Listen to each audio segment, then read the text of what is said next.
Over the past month, we've taken a look at the many changes our society has seen in a special series called The Generation of Change. But is our generation really one of drastic improvement? In the series' final report, our Matt Behrens takes a look at how this period in time will be seen by future generations and whether or not we're really living in a turning point in history.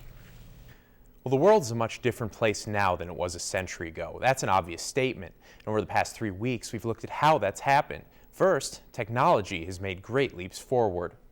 The industrial era has been just remarkable, primarily for its pace of technological change and all the benefits that that has brought to American life. People's attitudes and values are also quite different. The changes in morality have been vast, and I don't necessarily want to judge whether that's good or bad, but it's certainly a huge difference that we've seen, especially over the last 50 years.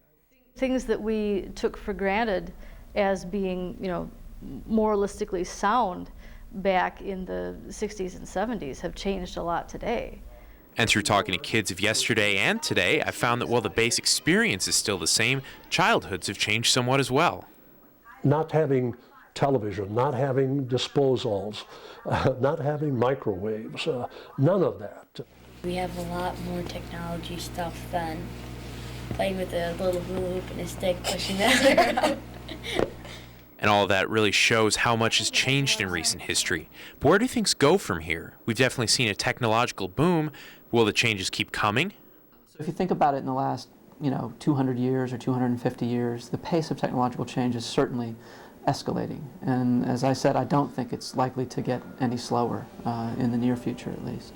And unless, something drastically happens, I think we'll continue with these improvements, and I think they will come at quicker paces. And will attitudes and values continue to loosen? Will musicians continue to shock us? In terms of where things go from here, it's a good question. I don't think anybody really knows. Can we go farther? I guess. I guess the performers could be completely nude. But I'm not sure how much farther we go. Nothing sits still. We could look at the world of fashion, we could look at the world of architecture, we could look at the world of cars. The innovators, the people that really, want to be and are trying to be cutting edge or are trying to do different things, sometimes do things that people of a previous generation will view as controversial.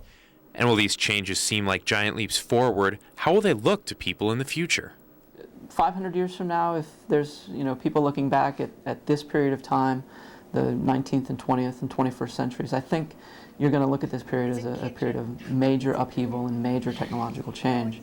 And it sort of depends on how we handle that change, whether they're going to look back and blame us for something or whether they're going to look back and say, this is where, things took a real turn for the better. Overall, I would say it's changes for the better. I think that our lifestyle is certainly a lot more comfortable, and we have access to a lot more information. So through the course of all these reports, it's become clear to me that we're living in an incredibly important time. But by the same token, the world will continue to evolve as generation after generation continues the generation of change. I'm Matt Behrens for NewsChannel 7. I don't know how often I'm going to have to tell these kids the 80s was the best decade there was. No question about it. No matter how cool we think we are, our kids are still going to think we're nerdy. You can see the entire Generation of Change series at our web channel. We didn't have web channels in the 80s. WSAW.com.